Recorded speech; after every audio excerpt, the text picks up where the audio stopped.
los primeros interesados, porque es a ellos a quienes les toca el problema íntimamente.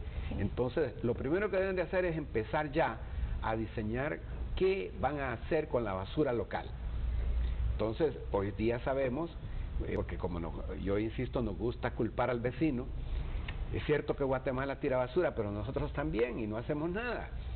Y de repente ellos están haciendo más cosas de las que nosotros estamos haciendo, pero los seguimos culpando. Y entonces no debemos hacer así, debemos mirarnos en el espejo y darnos cuenta que no estamos haciendo y aprender qué no hacer. Mire, los errores los cometemos todos, hasta los europeos. Yo ponía un ejemplo de que en Europa, para generar arrecifes, tiraron neumáticos viejos al mar, al Mediterráneo. Y eso fue un gran error, ¿verdad? Porque eso no debería de hacerse. Entonces, ¿qué sucede? Hasta los europeos se pueden equivocar, entonces nosotros también nos podemos equivocar, pero hay que hacer algo. No hay que dejar que las cosas sucedan naturalmente. Bueno, vamos a hacer una segunda pausa comercial. Estamos conversando con Antonio Flores Arriaza, con Sara Zelaya de Marina Mercante y también con Laura Panés, experta legal en temas ambientales, sobre este tema: desiertos en el mar. Desiertos en el mar. ¿Qué está pasando en el Golfo de Fonseca? ¿Qué hacer para prevenir que en Honduras tengamos desiertos en el mar? Porque ya lo ha dicho Antonio Flores, estamos a las puertas de que en Honduras tengamos dos desiertos en el mar, uno en el Golfo de Honduras y otro en el Golfo de Fonseca. Una pausa, ya regresamos. Siempre estamos cerca de ti cuando más lo necesitas. En Seguros Atlántida nos reinventamos y hacemos más por ti, innovando en la forma de brindarte seguridad y tranquilidad. Con nuestra nueva app gratuita Autoasistencia Atlántida, recibes el beneficio de la cobertura completa, rápida y eficiente de nuestro seguro automotriz, porque hemos evolucionado para ofrecerte soluciones inmediatas con la más avanzada tecnología y nuevos y eficientes servicios. Siempre cerca de ti cuando más lo necesitas, las 24 horas del día. Seguros Atlántida. Este segmento de Foro Canal 10 fue presentado por Seguros Atlántida. Hacemos más por usted. Ya regresamos con Foro Canal 10. Siempre estamos cerca de ti cuando más lo necesitas. En Seguros Atlántida nos reinventamos y hacemos más por ti, innovando en la forma de brindarte seguridad y tranquilidad. Con nuestra nueva app gratuita de Autoasistencia Atlántida, recibes el beneficio de la cobertura completa, rápida y eficiente de nuestro seguro automotriz, porque hemos evolucionado para ofrecerte soluciones inmediatas con la más avanzada tecnología y nuevos y eficientes servicios.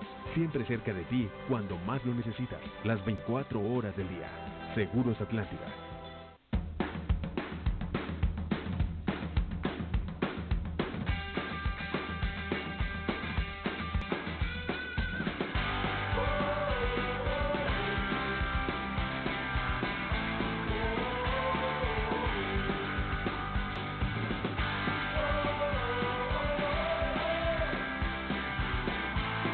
Respetar el derecho del peatón es tarea de cada conductor.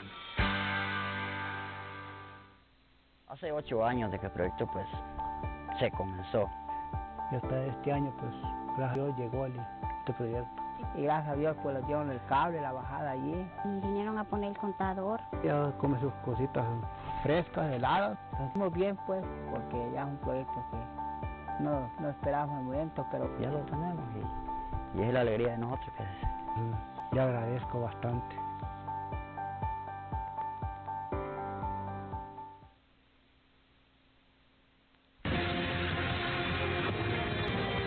Usted está viendo Foro Canal 10. Le consultamos hoy en Canal 10. ¿Cree usted que la Virgen de Suyapa sigue siendo una importante fuente de inspiración espiritual para los hondureños? Dos opciones. La opción A es sí, la opción B es no. Usted puede participar enviando un mensajito al 1015 o marcar al asterisco 1015. ¿Cree usted que la Virgen de Suyapa sigue siendo una importante fuente de inspiración espiritual para los hondureños? Dos opciones. La opción A es sí, la opción B es no. El 100% de los participantes dice que sí. Todavía no hay votaciones por el no, por esta interrogante que le consultamos en el marco de la celebración del 271 aniversario del hallazgo de la Virgen de Suyapa. Sara Zelaya, de Marina Mercante, ella es la jefa del departamento de Marina Mercante, vinculada con este tema de de los desiertos del mar. Cuénteme, ¿qué está pasando en el Golfo de Fonseca? Porque muchas veces, tal y como lo apuntábamos con don Antonio Flores, también con Laura Palmés, que me dije, bueno, me dice Laura, mi expertise es sobre el tema insular, lo que está pasando en la zona insular. Pero ¿qué está pasando en el Golfo de Fonseca? Porque ve usted, los que somos del departamento del Paraíso, la gente de Francisco Morazán, siempre se dedica más a hacer actividades de turismo al Golfo de Fonseca. Pero lo que está pasando hoy en el Golfo de Honduras también tiene una similitud con lo que está pasando en el Golfo de Fonseca. ¿Qué está pasando en esta zona?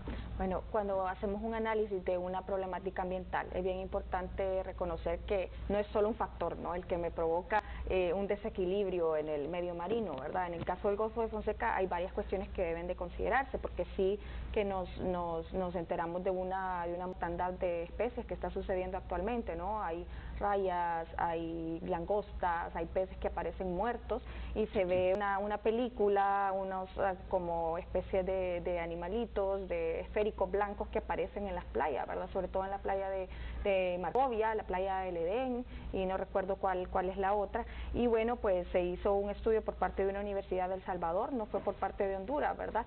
Y en ese caso, porque esto es importante saberlo, ¿no? Uno no puede dar una razón, un motivo de algo sin haberlo estudiado previamente, ¿no? Y por eso es tan importante que nosotros monitoreemos la calidad de nuestras aguas, ¿verdad? Porque solo un estudio científico, analítico, de laboratorio, nos puede determinar qué es lo que está pasando en el agua que me provoca que se me mueran los peces. Y en el Golfo de Fonseca hay una gran cantidad de actividades productivas que pueden tener un efecto sobre eso, que son, por ejemplo, la camaricultura y la pesca, ¿no? Sobre todo la parte de la producción acuícola, porque hay una gran cantidad de nutrientes que están ingresando a estas piscinas de producción y que luego se ingresan al mar porque no se maneja de manera adecuada, y cuando hay una subida en los nutrientes del mar, hay ciertos organismos que pueden proliferar, como son algunas algas tóxicas, que algunas las conocemos como mareas rojas, que esto es lo que se piensa que está sucediendo en el Golfo de Fonseca. Entonces la marea roja son animales y plantas microscópicas que pueden provocar que otra fauna marina pueda morir. Entonces este puede ser uno de los motivos de la situación que está sucediendo en el Golfo de Fonseca, pero como le digo, no tenemos datos de nuestro lado como para aseverar y dar una razón confiable de por qué está pasando eso. ¿Y qué especies son las que se ven más amenazadas hoy en el Golfo de Fonseca? Pues a ver, yo consideraría que por todas las que se pescan, esas son siempre las más amenazadas, ¿verdad? Porque aparte que tienen todo el riesgo de que les suceda algo por contaminación, esas especies también están siendo extraídas de manera irracional por parte de las comunidades pesqueras, que no siempre conocen la mejor manera de gestionar los recursos, ¿verdad? Había algo que comentaba con Laura antes sobre el reporte anual de salud de Arrecifal que se presentó, ¿verdad? Y de las cuestiones que marcó este reporte anual que presenta una ONG que se llama Healthy Reefs, son las cuestiones que más débiles tiene el país en cuanto a gestión de recursos naturales. ¿Cuáles son los dos factores que están poniendo en riesgo el ecosistema marino y costero? Uno es la contaminación, principalmente por la entrada de nutrientes a través de aguas residuales que no están siendo tratadas, y la otra es pues el mal manejo que le estamos dando a la pesca, sobre todo a la pesca comercial, ¿no? Entonces es otra cuestión a la que tenemos que prestar especial atención. Bueno, y solo en el Golfo de Fonseca solamente la zona de Marcovia se ve amenazada, o también esta zona particular más a Coyolito, a Mapala, Punta Ratón. Pues yo consideraría que toda, ¿no? El Golfo de Fonseca es una zona bien cerrada, ¿no? Donde todo está bien cerquita, no hay distancias realmente considerables, y este tipo de fenómenos, sobre todo el de marea roja, puede afectar todo el Golfo de Fonseca, por cuestión de mareas, por cuestión de vientos. Sabemos que las mareas son especialmente importantes en la zona del Golfo de Fonseca, son las que controlan toda la dinámica del ecosistema marino, ¿no? Entonces sí que podría llegar a afectar a toda la extensión del Golfo. ¿Y qué consiste esta marea roja, me dice? La marea roja son ciertos microorganismos de tamaños muy pequeñitos que cuando hay una entrada, una subida importante de nutrientes, proliferan de manera exagerada, y hay muchos de ellos tienen ciertas sustancias tóxicas que al momento de ser ingeridos por otro tipo de especies, como un pez, por ejemplo, el pez pues muere. Entonces esta es una de las cuestiones que se está estudiando actualmente. Bueno, y la regulación, porque ve usted, siempre nosotros nos alegramos cuando dice, bueno, Honduras aumentó su exportación de camarones, y nos alegramos porque eso dinamiza la economía hondureña y crea más empleo. Pero hay un impacto secundario en el tema ambiental. ¿La regulación sobre estas empresas camaroneras, Sara? A ver, todo este trabajo de fiscalización y gestión de recurso pesquero y acuícola es función y atribución de la Dirección General de Pesca, que está dentro de la Secretaría de Agricultura y Ganadería, ¿no? Entonces, en ese sentido, hay una noticia de agosto del año pasado que ahorita estamos analizando, porque Marina Mercante tiene mucho que ver en el sentido de las embarcaciones pesqueras, porque somos nosotros las que las certificamos, ¿verdad? Y fue la aprobación de la nueva ley de pesca, ¿no? La nueva ley de pesca se aprobó en agosto de 2017 y ya está vigente. Sin embargo, hemos detectado bastantes vacíos, debilidades, inconsistencias que van a tener que ser reformadas, ¿no? Inmediatamente, porque hacen inviable la aplicación de la nueva ley de pesca. Bueno, y ya como usted lo dice, esto no debería depender de la SAC, porque hablamos de Secretaría de Agricultura y Ganadería. Esto debería depender de la SERNA, que es la Secretaría de Recursos Naturales y Ambiente. Don Antonio, lo que está pasando en el Golfo de Fonseca, ¿cómo lo puede detallar usted? Mire, uno de los problemas es la depredación de los manglares. Es decir, que en el sur le llaman ñangales. Entonces, ¿qué sucede? Los manglares, dicen ellos, pues eso no sirve. No nos conviene eso a la orilla del mar, porque ahí es donde vamos a montar las piscinas para cultivar camarones. Entonces, eliminan todos los manglares y hacen rellenos y construyen piscinas para cultivar camarones. Pero ¿qué sucede? Están quitando primero un filtro, porque los manglares sirven como filtro para la interfaz entre el agua y la tierra. Entonces, al eliminarlos, estamos perdiendo un filtro importantísimo. Segundo, estamos perdiendo una fuente, un hábitat para muchas especies que precisamente se localizan y viven en ese ambiente. Si nosotros les quitamos el ambiente, ellos ya no pueden vivir ahí, tienen que migrar o morir, ¿verdad? Entonces, eso obviamente trae consecuencias, y además, también recordemos la proximidad de muchas granjas que cultivan, por ejemplo, melones, etcétera, y que también tiran desechos tóxicos a las aguas que van a terminar a ese área cerrada, como decía ella, que es nuestro Golfo de Fonseca, que realmente es casi una piscina, más que otra cosa. Y entonces ahí es fuente de que muchas cosas. Además, recordemos que ahí va a terminar el río Grande o de Choluteca, que recorre, es una serpiente que pasa recogiendo basura y tóxicos por todo Francisco Morazán, El Paraíso, Valle, todo eso va a terminar ahí, al Golfo de Fonseca. ¿Qué hacemos con el río Choluteca? Simplemente lo hemos convertido en un botadero, y ese botadero tiene su resultado en el Golfo de Fonseca, en donde va a afectar precisamente las especies y la calidad del mar que tenemos ahí. Entonces, tenemos que tomar medidas. Mire, incluso para analogar, en los países que actúan más inteligentemente, regulan la cantidad de buzos que pueden llegar, por ejemplo, a visitar los corales. ¿Por qué? Porque solo la visita, le pongo ejemplos, anoche en una charla poníamos en la analogía de que hubo un chiste que cuando se pusieron ojos de gato en las carreteras, decían que los campesinos con el machete sacaban los ojos de gato y se los llevaban para la casa para que los alumbrara en casa, ¿verdad? Yo no sé si era cierto, no pasaba de ser un chiste, pero el punto es de que también eso sucede con muchos visitantes de los corales, que como los miran lindos, digo, ay, qué bonita esa florcita ranga, la cortan y se la llevan para casa, sin entender que se les va a podrir en el camino, ¿verdad? Y que no tiene sentido que hagan eso. Entonces, hay muchas medidas que se pueden adoptar. Por ejemplo, se le prohíbe el uso de guantes. No, vaya sin guantes, porque cuando andan con guantes, entonces ellos se sienten en más libertad de agarrar, de tocar, de depredar. Pero si andan con la mano desnuda, como que de repente los puya algo y entonces dicen, no, mejor yo no toco ahí, solo miro. Entonces, hay medidas que se pueden asumir para efectos en el Golfo de Fonseca. Hay medidas que deben asumirse con respecto al a la cantidad de productores de camarón que deben de haber. O sea, no porque hay espacio físico es que vamos a seguir creando piscinas y autorizando negocios para que aumente la exportación, porque entonces todo tiene un costo. Y como tú has dicho hace un rato, revierte, es cierto, ganamos con la exportación, pero sufrimos consecuencias locales. Bueno, contrario a la amenaza que prevalece sobre el Golfo de Honduras, que es el tema de la contaminación que se origina desde Guatemala, tal y como usted lo ha dicho, don Antonio, la amenaza para el Golfo de Fonseca es este tema de las meloneras y de la producción de sandía y también de las camaroneras. ¿No se está sabiendo manejar el tema de las aguas residuales, de las meloneras, de las camaroneras? No puedo responder a esa pregunta. No estoy apto para contestarla.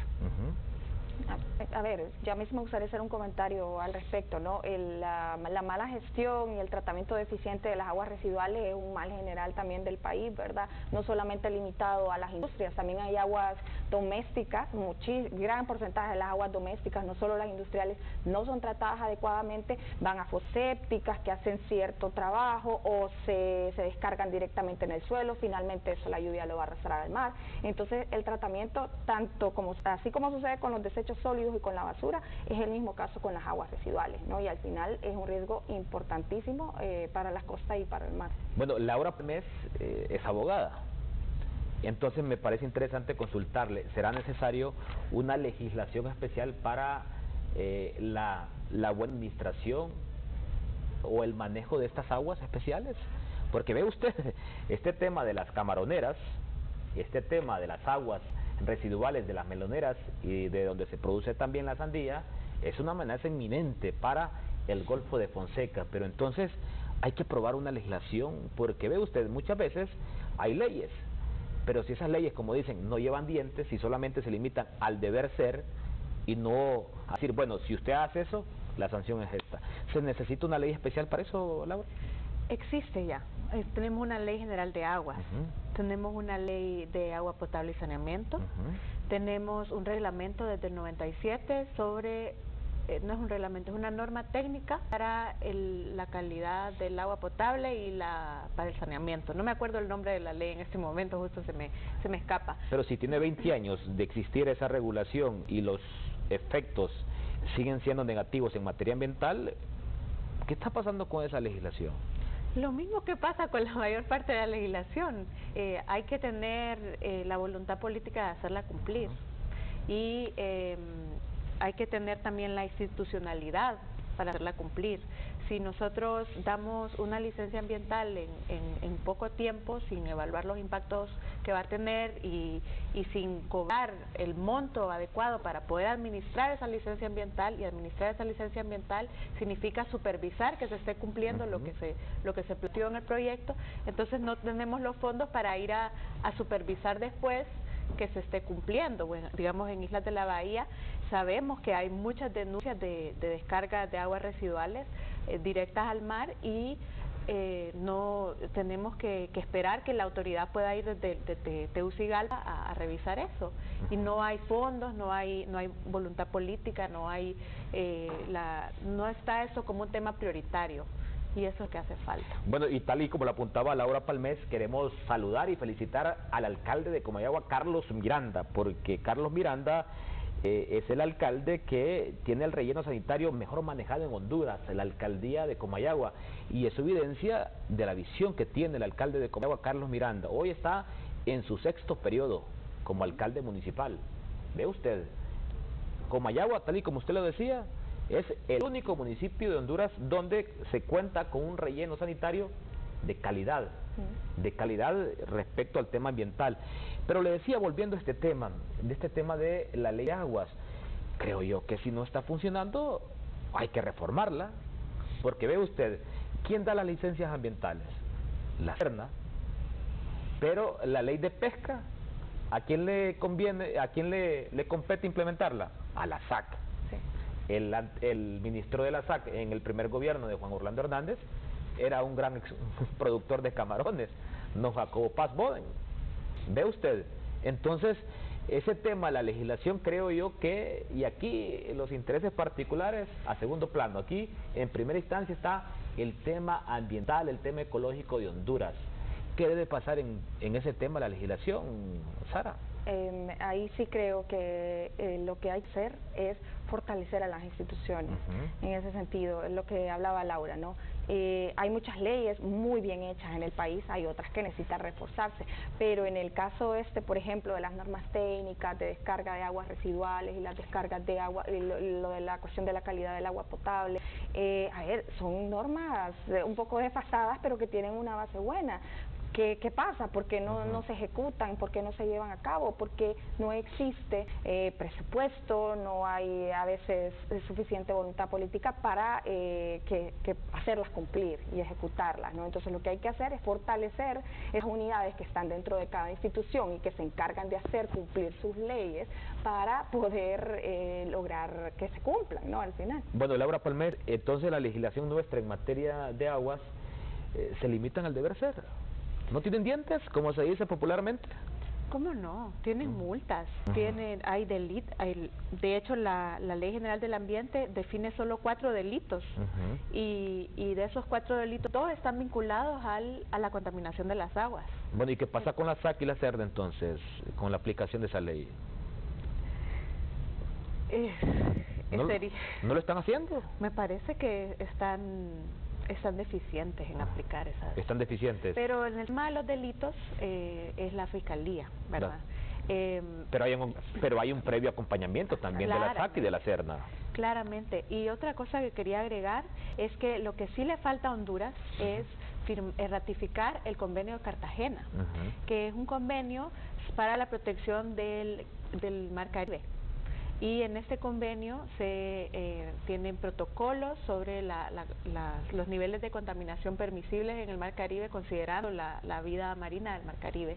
Y Honduras lo firmó, pero no lo ha ratificado. Entonces no sabemos si es porque esto tiene más dientes, como usted lo ha dicho, o porque es un compromiso internacional que el país no está dispuesto a asumir, o qué es lo que pasa, pero sí es una urgencia que podría mejorar la legislación, y con la firma de tratados internacionales vienen fondos internacionales también. Bueno, ¿y qué comentario tiene usted, don Antonio Flores Arriaza, sobre este tema de la legislación? Sí, no, lo que quiero es aprovechar algo que dijo Sara. Agua potable. Ese es un punto crítico. Fíjate que si de veras tuviésemos agua potable, porque aquí tenemos agua entubada, la mayor parte de los casos es agua entubada. Si de veras tuviésemos agua potable, un montón de botellas de plástico no tendrían sentido de existir, ¿verdad? Porque la venta del agua se ha convertido en un gran negocio. Y entonces el Estado debería de potabilizar el agua en todo el país, y de esa manera podríamos beber agua de la llave sin necesidad de comprar botellas plásticas, y toda esa cantidad descomunal de botellas de plástico automáticamente desaparecerían. Qué interesante. Entonces, algo que se mencionaba aquí y que tú también lo has mencionado, las leyes deberían de también poner condiciones. ¿Qué requisitos no debe tener el funcionario público? O sea, ¿cómo es posible que una persona que tenga intereses propios, negocios propios, vaya a ser el ministro de algo? O sea, es totalmente incongruente. Entonces debería ser prohibido por la ley que un funcionario que tenga negocios de esa naturaleza asuma cargos, porque obviamente no va a actuar en contra de sus propios beneficios. Pero eso debemos de hacerlo una política nacional. Bueno, sobre eso tengo un comentario en lo particular, sobre el tema del agua potable. Se dice que ninguno de los 298 municipios de Honduras tiene agua potable, sino lo que tiene es agua entubada. Cuando yo estudiaba mi maestría en Ciencias Políticas en Costa Rica, me pareció bastante curioso que de primas a primera, en un momento que yo fui al baño, miré que los estudiantes estaban llenando sus botecitos de agua con agua del grifo. Y yo dije, ¿por qué toman de esa agua? Y entonces de inmediato le consulté a compañero que qué pasaba. Y me dijo, oye, es que aquí tenemos agua potable. ¿Qué pasa en tu país? No, le digo yo, el agua que nos llega a nuestras casas en Honduras no se puede tomar. Pero en Costa Rica el agua es potable. Y ahí Honduras tiene una deuda pendiente en el tema de la salud pública. Ninguno de los 298 municipios de Honduras tiene agua potable. Lo que hay, como lo dice Antonio, es agua entubada. Entonces es por eso que aquí nosotros normalmente, si no traemos agua de nuestra casa, del agua purificada que compramos, tenemos que andar comprando entonces en una pulpería o un supermercado. Pero eso me pasó en Costa Rica, vea, y después yo lo que hice comprar un bote de plástico permanente para llenar en la universidad, y eso pasó allá. Entonces, Sara, hay que potenciar más la legislación nuestra para hacer más eficiente, que tengan unos colmillos efectivos, unos dientes efectivos esta legislación, y que los intereses de ciertos empresarios no se vean vinculados por el accionar del gobierno. Sí, no, yo estoy de acuerdo con el comentario de don Antonio, y en el sentido de potenciar las leyes, yo diría reforzar las leyes y potenciar las instituciones y favorecer la coordinación interinstitucional, porque cuando estamos hablando de la evaluación de denuncias ambientales, de infracciones, de sanciones que tengan que ver con algún tipo de consecuencia negativa de un proyecto de desarrollo sobre el medio marino, tienen que ver una gran cantidad de instituciones, tal y como lo decía Laura, no solamente es Marina Mercante, Dije Pesca, Serna, sino también, la Fiscalía del Ambiente, el Ministerio Público, la Procuraduría General de la República. Son un conjunto de instituciones que tienen que saber cómo fusionarse y trabajar juntas en el caso de que suceda algún tipo de delito ambiental o alguna acción que pueda poner en peligro nuestros recursos naturales marinos y costeros. Entonces creo que ahí debe de ir focalizado el esfuerzo. Bueno, ¿y cómo estamos en relación de Centroamérica con el resto de países de Centroamérica, don Antonio? ¿Cómo estamos en razón de Guatemala, El Salvador, Nicaragua, Costa Rica y Panamá en el tema de desiertos del mar? Bueno, es que el problema es regional realmente. Es decir, si esta región es tan pequeña y además tan estrecha, entonces, ¿qué tenemos? Tan pequeña y con muchos problemas. Lo podemos exportar, podemos hacer un negocio exportando problemas. Entonces, ¿qué sucede? El Golfo de Honduras es un golfo que compartimos 4 países, porque está México, porque el problema viene desde Yucatán. Está México, está Belice, está Guatemala, que de repente es el que tiene menos playa, y está Honduras. Y entonces es un problema que lo compartimos inmediatamente 4 países. Guatemala es el que menos tiene playa, pero el que más contamina. Bueno, es que tú estás empecinado en que es el que más contamina. ¿Y no es así? Bueno, es que nosotros estamos diciendo aquí, la responsabilidad también es nuestra, ¿verdad? No hay que evitar eso de seguir culpando al vecino, porque eso es como cuando yo fumigo mi casa, mato mis cucarachas, pero el vecino no las mata. Y entonces digo, bueno, es que las cucarachas que tengo son del vecino. Ay, ¿qué hago?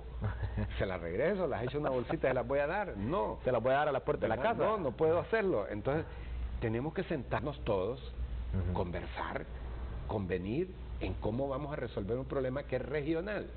El problema llega hasta Panamá. En Panamá ya hay corales blanqueados. Coral blanqueado se refiere a corales que pierden su coloración. Y pierden su coloración porque en el caso de Panamá ha habido mucho el problema de aumento de la temperatura en el agua. Entonces, cuando eso sucede, hay una expresión que a mí me cuesta un poco entenderla. Dice, el coral se estresa, ¿verdad? Y entonces se agobia, y lo que hace para resolver su estrés es que expulsa el alga con la que vive en simbiosis. Y el alga es la que le permite al coral adquirir su coloración. Entonces, al irse el alga, porque el coral expulsa, entonces se vuelve todo blanco. Y pierde todo su atractivo, y además pierde su funcionalidad en cuanto a lo que debe hacer para oxigenar el mar. Entonces, es un problema regional que lo estamos viviendo ya y que lo tenemos que afrontar entre todos. Y Honduras, que es el centro de todo eso, porque geográficamente estamos al centro, obviamente vamos a ser los más perjudicados porque tenemos una gran playa que da al Caribe.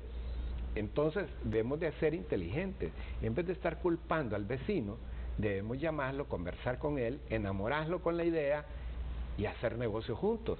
Porque si no, vamos a seguir peleando por no sé cuánto tiempo. Bueno, entonces, ¿le ha faltado visión a nuestras autoridades? Yo lo que pienso es que falta la comprensión. Primero, asumir responsabilidad, ¿verdad?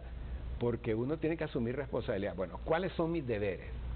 Y los debo de cumplir, no solamente derechos. Porque eso es lo que esa es parte de nuestra cultura que estamos desarrollando aquí en nuestro país. Todos tienen derechos y deberes que hubo. O sea, todo debe estar aparejado en la otra parte. Entonces debemos tener la habilidad para ser negociadores, para poder acercar a los demás y sentarnos en la mesa y buscar una solución conjunta. Si no hacemos eso, vamos a seguir en las discusiones que no nos llevan a ningún lado y vamos a crear dificultades para que otros quieran colaborar en resolver los problemas. Bueno, entonces, muy acertado ese comentario de don Antonio Flores, y es ahí donde yo digo, ok, a la Serna, un experto en materia de biología, en materia de recursos naturales, no va a mandar un ingeniero civil o un ingeniero industrial, un ingeniero químico, no va a mandar un odontólogo a la Secretaría de Comunicaciones, si es una secretaría para periodistas. Y muchas veces se comete ese error, Vamos a hacer una nueva pausa comercial. Cuando regresemos, ¿cuál es el estado actual de nuestros corales partiendo de este tema de los desiertos en el mar? Y también las recomendaciones de nuestros expertos en materia ambiental, Laura Palmés, Sara Zelaya y también Antonio Flores Arriaza. Ya regresamos con Foro Canal 10.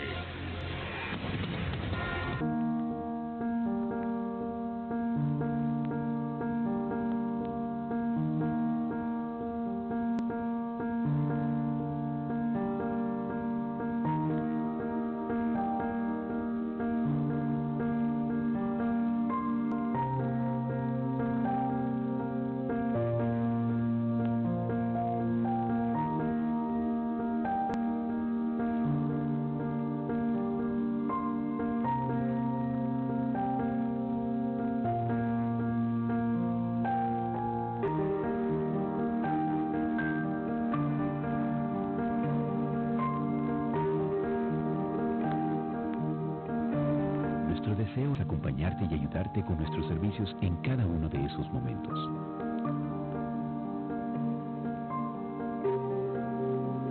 Barredomatic. Le damos valor a tus ahorros. Lo bueno de una supercarretera es que los beneficios que genera están a la vista.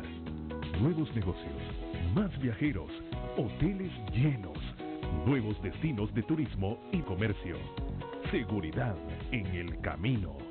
Una carretera de primer mundo como la CA5 nos conduce hacia el futuro, nos lleva hacia el país que merecemos, hacia la sociedad que queremos. La CA5 es de todos y por eso todos contribuimos a construirla, a mantenerla, a cuidarla.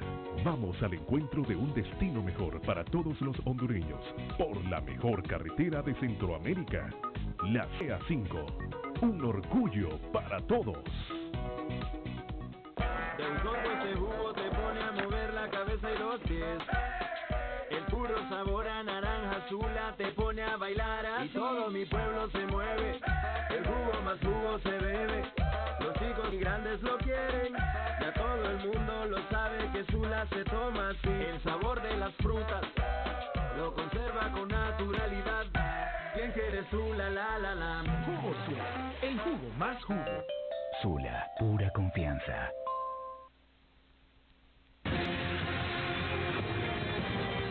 Usted está viendo Foro Canal 10.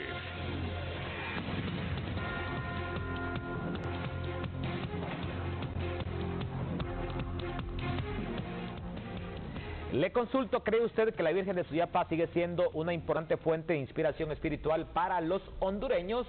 Dos opciones, A sí, B no. Usted puede participar enviando un mensajito al 1015 o marcar al asterisco 1015.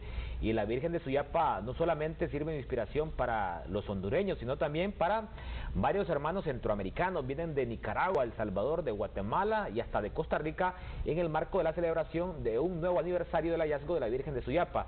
El 100% de los participantes dice que sí. Y no hay participaciones todavía por la opción no. Así es cuando se celebra el Día de Esquipulas, se va mucho a Guatemala. Entonces, Honduras sigue siendo un país de cristianos, católicos y también evangélicos. Y también queremos saludar a los hondureños que simpatizan con otras religiones, porque tenemos que ser incluyentes en el tema de simpatizar con una religión. Finalmente, ya estamos en la recta final, le consulto a Laura Palmés. Laura, usted que tiene bastante vinculación con el tema de la zona insular, ¿cuál es el estado actual de los corales? Bueno, este año es el Año Internacional de los Arrecifes y el 10 de enero la organización que mencionó Sara, que se llama Arrecifes Saludables, presentó un informe después de 10 años de monitoreo y se identificaron esos problemas que dijo Sara, se identificaron avances en cantidad de la cobertura de coral y la cobertura protegida, y yo le invito a que usted invite al señor Ian Drysdale, que es el experto y que le gustan mucho los medios también, y él pueda venir a explicar bien cuál es la situación de los corales. Desde mi punto de vista, necesitamos darnos cuenta de la importancia de los corales. Las autoridades necesitan entender que no son rocas. Muchos fiscales y otras autoridades que tienen que ver con el cumplimiento de la ley, agentes de la DPI, no han tenido la oportunidad de hacer siquiera snorkel. Entonces es difícil vincularse con un recurso que no conocemos, y deberían destinarse recursos a que las autoridades encargadas de la aplicación de la ley en las islas conozcan la belleza de los arrecifes. Bueno, ¿y cuál fue la conclusión del informe sobre corales saludables? ¿Están saludables o no? Hay diferentes sitios, no hay una generalidad de salud. ¿Lo que prevalece? Están regulares a buenos, y hay sitios muy malos, por supuesto. ¿En qué partes? Bueno, la verdad no tengo claridad de en qué parte. Sí sé que Utila tiene los mejores de todo el sistema arrecifal mesoamericano. Sé que Guatemala están muy mal. En algunos sitios de México están muy mal por los niveles de explotación que se dan. Entonces, ¿qué queda aquí para Marina Mercante, partiendo de la institución que usted representa, Sara Zelaya? Sara Zelaya es la jefa del Departamento de Protección del Medio Marino. Usted es bióloga. Sí. ¿Cómo está Honduras en materia de biología? A ver, considero que hay muchísimos profesionales muy capaces, ¿no? Que no están posicionados en sitios donde se pueden tomar decisiones, ¿verdad? Pero yo sí tengo esa oportunidad y tengo 4 compañeros biólogos en Marina Mercante. Hemos construido un equipo de trabajo técnico, básicamente, y pues la Marina Mercante tiene una visión ambiental bien clara, y una de ellas es, por ejemplo, incursionar en el tema de monitoreo de calidad de agua, que era una cuestión que nunca habíamos hecho, que ahora vamos a hacer investigación como tal, ¿verdad? Porque establecer una línea base de datos sobre la calidad de nuestra agua es el primer paso para saber qué es lo que está sucediendo ahí, cómo podemos actuar para prevenir lo que está mal, ¿no? Y en el caso del programa de limpieza de playas, como les mencioné, es algo que vamos a continuar en el camino, vamos a seguir haciéndolo. Y ya hablando de cuestiones un poco más de gestión, tal y como lo decía Antonio, es necesario aprender a ser buenos negociantes, buenos gestores, ¿no? Y es algo que no siempre manejamos bien los técnicos, pero es necesario juntar a todo este conjunto de instituciones que hemos estado mencionando y ver cuál es la función y el alcance de cada una, y en cuáles nosotros podemos traslaparnos y apoyarlos, ¿no? Entonces, en el caso de la gestión de desechos sólidos, ese será el trabajo principal de Marina Mercante: sentarse con Serna, sentarse con municipalidades, sentarse con todas estas autoridades que tienen un qué hacer y un qué decir en el tema de los desechos sólidos.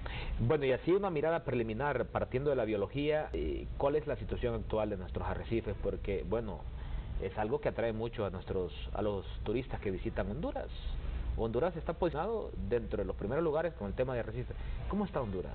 A ver, tal y como lo mencionaba Laura, ¿no? Y como ya lo habíamos hablado antes, es importante saber que para realmente decir cómo es el estado actual de un ecosistema se tiene que hacer un estudio bien exhaustivo, ¿no? Un montón de variables, y actualmente, que no es el gobierno, lamentablemente, la ONG ambientalista que se dedica a estudiar los arrecifes coralinos hondureños es Arrecifes Saludables, y ellos lanzaron este reporte anual donde el índice de salud general del país es el más alto en relación con los otros países de Mesoamérica. Tiene un 3 de 5, que es el máximo que puede alcanzar el arrecife. Para hacer esta evaluación ellos toman en cuenta varias variables, como les decía, una es el crecimiento de macroalgas, otra es lo de los peces herbívoros, otra es la cobertura de coral y varias cuestiones que ellos estudian. Entonces, a ver, tal y como lo decía Laura, hay cuestiones que están mejorando y hay otras que todavía tenemos que trabajar duramente en ellos, como es lo de la contaminación por entrada de aguas residuales y desechos sólidos, y la otra es la gestión de los recursos pesqueros. Esas son las dos cuestiones que ponen en riesgo nuestros arrecifes coralinos de manera más seria, ¿verdad? ¿El Estado de Honduras necesita contratar más biólogos, Sara? A ver, bueno, yo recomendaría que sí. Yo recomendaría que sí. Nosotros somos, yo estoy muy orgullosa de mi formación, de la escuela de donde provengo, ¿no? La Universidad Autónoma tiene una carrera excelente con profesores excelentes y creo que estamos formados para tomar decisiones en cuanto a la gestión de los recursos naturales, aparte que tenemos una sensibilidad bien desarrollada por la protección de los recursos. Y hay una acción con la que quiero ir cerrando, ¿verdad? Que cuando hablamos de protección de recursos y de ecosistema marino, conservación, tenemos que pensar desde el punto de vista también egoísta, humano, ¿no? Que cuando nosotros provocamos un efecto negativo sobre una especie marina, sobre los corales, sobre la costa, estamos directamente impactándonos a nosotros mismos, ¿no? Entonces, nosotros somos solamente un ser vivo más en esta cadena alimenticia, entonces si nos queremos cuidar, hay que cuidar al medio ambiente. Bueno, yo les hacía el comentario, ¿verdad?, que en mi pueblo el alcalde manda a botar la basura en la entrada. O sea, es algo hasta tonto, pues ¿cómo van a mandar a botar la basura a la entrada de un municipio? Es algo ilógico, pero así hay muchos alcaldes, claro. Hay grandes excepciones, por ejemplo, como la del alcalde de Comayagua, a quien nuevamente le reiteramos nuestro saludo y también nuestras más muestras de felicitaciones por su buena gestión municipal. Ve usted, si los alcaldes a nivel nacional quieren construir un relleno sanitario con todas las condiciones, vayan a visitar Comayagua. El alcalde Carlos Miranda les va a abrir las puertas de la municipalidad de Comayagua, pero no hagan lo que hace el alcalde de mi pueblo, que manda a botar la basura a la entrada del municipio. Don Antonio, ¿qué recomendar? ¿Qué hacer entonces para que esto que hoy se convierte en una amenaza no termine convirtiéndose en una realidad, un desierto en el mar? Sí, bueno, el enfoque es sistémico, o sea, hay que enfocar diferentes variables, como ya hemos estado hablando aquí, algunas que parecen como que no tuvieran nada que ver, pero que sí tienen mucho que ver. Por ejemplo, se ha mencionado las macroalgas hace un ratito. ¿Por qué pueden producirse? Bueno, sencillamente por los fertilizantes, porque mandan los agricultores que usan fertilizantes. ¿Para qué son los fertilizantes? Bueno, para crecer la vegetación. Y entonces llegan los fertilizantes donde están las algas y crean macroalgas. Y los corales no aguantan ese tipo de algas y las expulsan. Entonces ahí tiene un gran problema. Entonces el enfoque tiene que ser sistémico. Debemos de involucrar diferentes instituciones, ¿verdad?, que tienen que ver con el asunto. Ya que hemos estado hablando de dientes, potenciar la parte de las sanciones, capacitar a la Marina Mercante, a la Marina Naval de Honduras, para que también cumpla una labor en ese sentido. Por ejemplo, ahora mismo se ha comprado una nueva unidad naval que es un buque logístico. Entonces ese buque logístico puede servir como un, entre comillas, portaaviones. Nosotros no tenemos capacidad para eso, pero ese buque puede tener, por ejemplo, varias lanchas al interior del mismo, para que patrullen con pequeñas lanchas, ¿verdad? Porque mucho del problema está en la pesca no controlada. Incluso, por ejemplo, las anclas que se usan. Una ancla que se tira a un coral puede perjudicarlo. Entonces, todo eso hay que supervisarlo. Debemos de involucrar, crear leyes más comprensivas, leyes que no dividan las cosas, sino que la vean de manera global, ¿verdad? Porque si empezamos a crear pequeñas unidades, entonces lo que estamos haciendo es dividiendo el esfuerzo. Y un esfuerzo de esa manera crea muy poco resultado. A mí me parece interesante, yo me reí porque ella es bióloga y obviamente tiene que defender su profesión, pero estamos completamente de acuerdo. O sea, se necesitan ese tipo de profesional. La carrera de ella es una carrera joven en nuestro país y es una carrera muy importante en un país como el nuestro, en donde dependemos de la parte forestal, que es básicamente lo más importante, y también dependemos del mar y dependemos de la agricultura. Entonces, ¿quiénes son los que tienen que ver con esto? Bueno, no tanto abogados. Yo recuerdo cuando llevé un diplomado en gestión de calidad, nos enseñaban, decían, mire, en Estados Unidos existe la tercera parte de los abogados, no quiero problemas contigo, existe la tercera parte de los abogados que existen en América Latina. Y en Japón existe la 10ª parte de los abogados que hay en Estados Unidos. Entonces, ¿por qué? Porque nosotros tenemos una cultura en donde necesitamos dientes, leyes con dientes, ¿verdad? Porque nuestra cultura es así como muy tolerante, muy inconsciente. Muy permisiva. Permisiva, inconsciente de lo que hacemos. ¿Cuántos de nosotros hemos ido en una carretera o en las calles y nos tiran una botella por un bus? Que nos pueden hasta quebrar el vidrio. Pero esa botella, esa bolsa de plástico, va por las alcantarillas, va para el río, va para el mar. Entonces no tenemos conciencia, somos muy inmediatistas. Hasta donde nos llega la nariz, hasta ahí miramos. Nos falta tener una visión más comprensiva. Y obviamente, un punto fundamental es educación. O sea, necesitamos educarnos desde el presidente de la República hasta el último ciudadano, para tener conciencia de esto y darnos cuenta que no está afectando a Roatán, no, está afectando a todo el país. Imagínese usted que se convierte en desierto toda la economía que perdería este país. ¿Cuántos ingresos dejaríamos de percibir? O sea, la economía nacional se vendría al suelo completamente. Tendríamos resultados realmente catastróficos. Así que el enfoque tiene que ser sistémico. Todo debe estar considerado. Bueno, y así como es el tema económico, también el tema de la educación, tal y como usted lo planteaba, y el tema ambiental tiene que ser una prioridad para el gobierno, independientemente del color político que esté en el poder. Una última pausa, cuando regresemos, la despedida final de nuestros invitados. Ya regresamos con Foro Canal 10.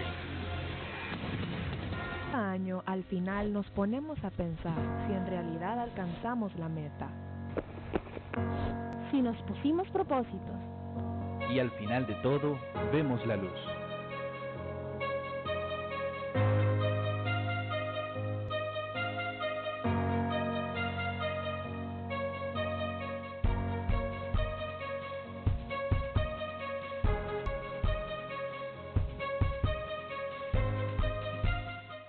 Primero de febrero, 1988.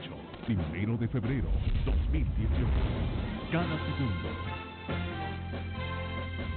Cada minuto. Un anciano de 74 años espera en la... Cada hora. Los hondureños tenemos muchos imperativos legales que estamos obligados a... Haciendo Reyes, 30 años. Así son las cosas. Y así se las hemos contado. Cada día.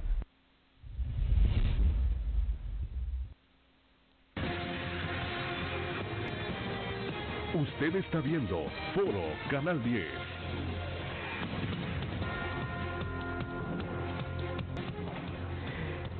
Le consulto hoy en Canal 10, ¿cree usted que la Virgen de Suyapa sigue siendo una importante fuente de inspiración espiritual para los hondureños? Dos opciones.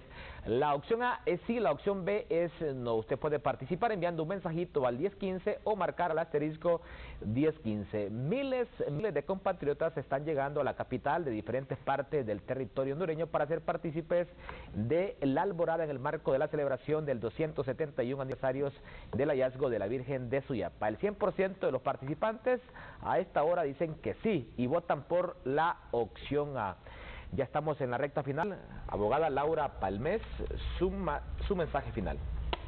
Bueno, mi mensaje final es que nos quitemos el sombrero de consumidores y nos pongamos el sombrero de ciudadanos y pidamos que nuestro Estado y nuestro gobierno apruebe una política pública para gestión de residuos y sea consistente en cumplir con la ley. Si nos importa tanto las Islas de la Bahía como destino turístico, tenemos que proteger las Islas de la Bahía, hacer valer la responsabilidad de los productores de plástico, de los envasadores de plástico. La industria tiene una gran responsabilidad en que el plástico esté terminando en nuestros mares, la industria de Guatemala, de Estados Unidos, de China, la hondureña también, y tienen ellos que asumir ese costo, esa externalidad de la contaminación, y los ciudadanos claramente, ¿verdad?, carguemos nuestra botella para llenar con agua. En todos los bancos hay un oasis, en todas las oficinas públicas hay un oasis, uno pide y uno le regalan el agua todavía, tenemos esa facilidad, y también separemos nuestros residuos de casa para que los pepenadores puedan tener una labor no más fácil, sino más digna. Imagínense usted si andamos en la calle y compramos 4 botecitos de agua purificada al día, son 4 botecitos que van al cesto de la basura, y hoy carecemos de una política pública de de la clasificación de la basura plástica, la orgánica, pero es una deuda pendiente del Estado y también de la empresa privada y de nosotros los connacionales. Mensaje final, Sara Zelaya. Bueno, tantas cosas que podríamos decir, ¿no? Sin embargo, me voy a quedar con que hay dos cosas que creo que podemos hacer mal en cuanto a la gestión de nuestros mares y nuestros recursos naturales. Una es no asumir nuestra responsabilidad individual, institucional, nacional, y la otra sería no darnos cuenta que tenemos capacidades para innovar y crear alternativas, ¿no? Entonces, claro que las hay. Podemos producir energía limpia a través de la quema, la incineración de desechos, por ejemplo. Podemos triturar el plástico como lo hacen en Utila y hacer carreteras.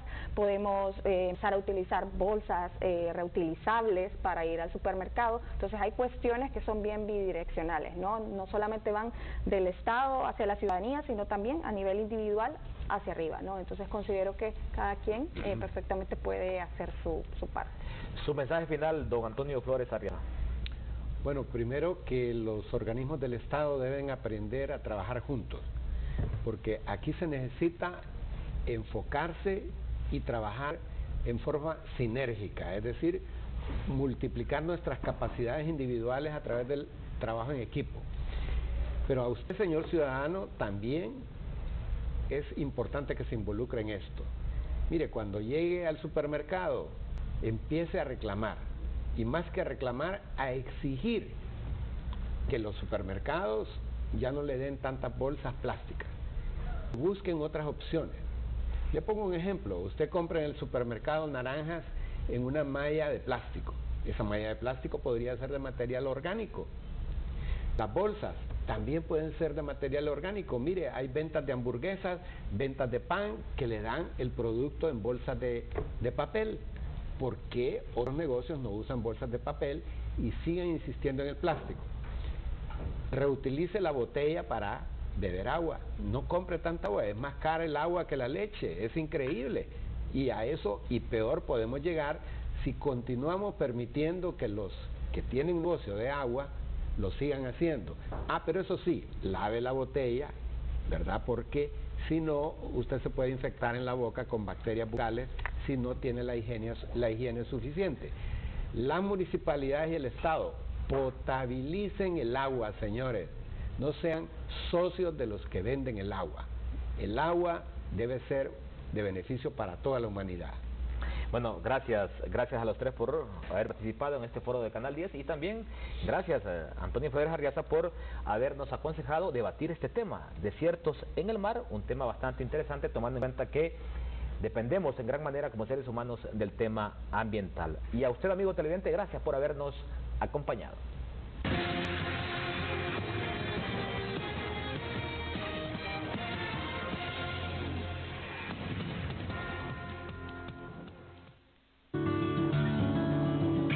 Iniciativa de participación paternal.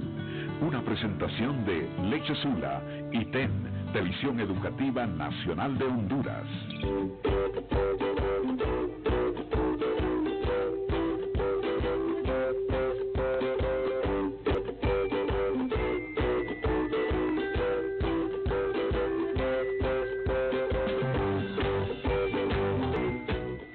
Nuestro deber como padres de familia es instruir a nuestros hijos en cómo administrar su tiempo, dando prioridad al cumplimiento de sus tareas.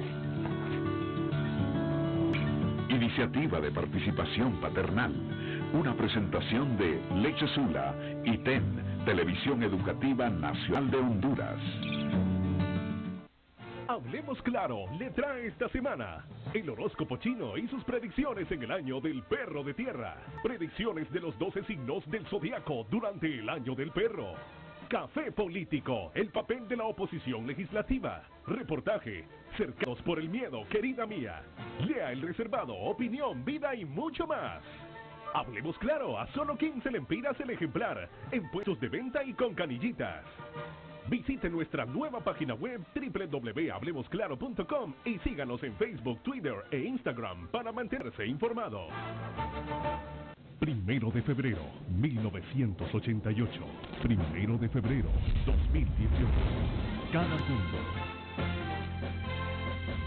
Cada minuto. Un anciano de 75 4 años espera en las calles. Cada hora. Los hondureños tenemos muchos incentivos legales que estamos obligados a hacer. Haciendo brecha. 30 años. Así son las cosas. Y así se las hemos contado. Cada día.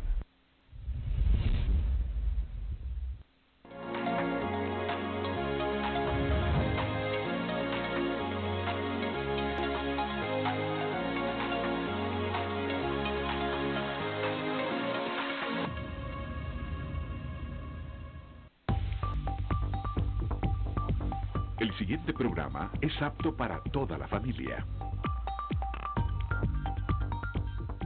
Comisión Educativa Nacional de Honduras, CEN, en alta definición presenta Noticiero TEN, con las noticias del momento.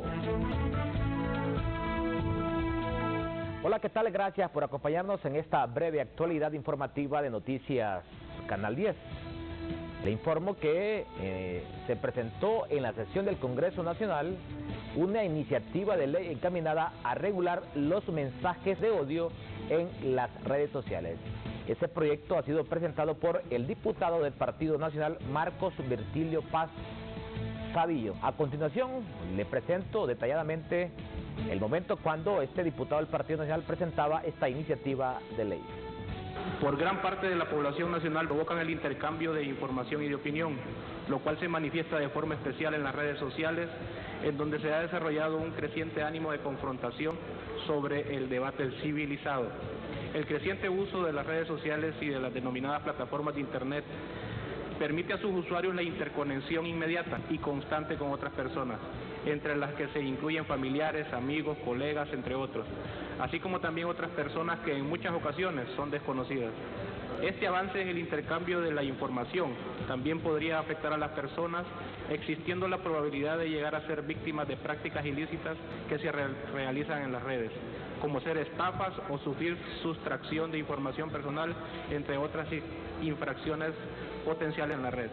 En particular, el Internet podría ser utilizada como medio para la realización de actos discriminatorios y la comisión de delitos de odio. La difamación a través de las redes sociales se podría manifestar en insultos, expresiones de descrédito motivadas en las etnias, lugar de nacimiento, edad, sexo, identidad de género, identidad cultural, estado civil, idioma, religión, ideología, filiación política, pasado judicial, condición socioeconómica, condición migratoria, orientación sexual, estado de salud, portar VIH, discapacidad o cualquier otra diferencia física. Estos hechos o actos criminales que se presentan en la plataforma de las redes sociales constituyen una amenaza para la convivencia pacífica de los ciudadanos, que pueden ser víctimas de actos de discriminación, delitos de odio, inclusive injuria o difamación u otros delitos contra la seguridad pública, siendo imperativo implementar un mecanismo jurídico para regular el manejo de información, debiendo establecer obligaciones para los dueños o administradores de sitios web para la prevención y el combate de toda forma de discriminación, delitos de odio u otros delitos. En consecuencia, y en apego a mi atribución constitucional de iniciativa de ley, recurro ante esta representación de la soberanía popular y presentar proyecto de decreto encaminado a regular los actos de odio y discriminación en redes sociales e Internet. Acompaño el documento del proyecto citado. Tegucigalpa, MDC, 1 de febrero del 2018, Marcos Virtilio Paz Sabillón, diputado por el Departamento de Santa Bárbara. El Congreso Nacional, considerando, por tanto, decreta: ley que regula los actos de odio y discriminación en redes sociales e Internet. Artículo número 1, ámbito de aplicación.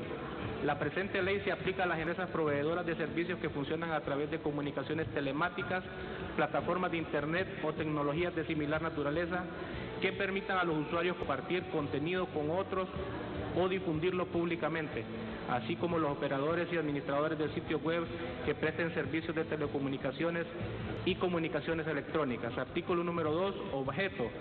Esta ley tiene por objeto regular las acciones que los proveedores de servicios descritos en el artículo 1 de la presente ley deben adoptar para el tratamiento de contenido o información que puedan constituir actos de discriminación, de odio, injurias, amenazas